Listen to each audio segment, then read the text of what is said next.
যেই ভাবা সেই কাজ। সকাল থেকেই পড়ছিল ঝিমঝিম করে বৃষ্টি। এই লাগাতার 4 দিন ধরে বৃষ্টির মধ্যে মনে হচ্ছিল একটু চিকেন খাই। তো আমরা ছাতা মাথায় বেরিয়ে পড়েছিলাম চিকেন আনার উদ্দেশ্যে। আর তখন কিন্তু রাস্তায় তখনও ঝিরঝির করে বৃষ্টি শুরু করেছিল।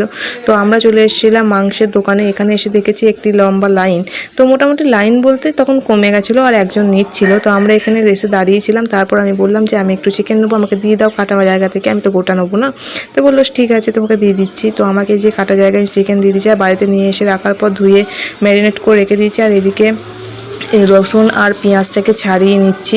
তো রসুন পেঁয়াজ ছাড়াতে ছাড়াতে আমার চোখ দিয়ে বেরিয়ে গেল জল, কারণ পেঁয়াজ কাটতে আমি একদমই পারি না। কিন্তু মা বললো যেহেতু পেঁয়াজটা একটু রেডি করে দে মশলাটা, সেই জন্য পেঁয়াজটা কাটতে বসলাম। আর এদিকে আমি তখন রসুনগুলো টুকটুক করে মুখগুলো নাড়িয়ে একটু টিপে নিয়ে ছাড়াচ্ছিলাম।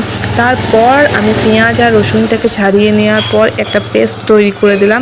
তো এইরকম পেস্টটা রেডি। তারপর গেছিলাম আমি চান করতে। আর আমার মুখটা দেখো চোখের জল বেরিয়ে গেছে এইসব করতে করতে।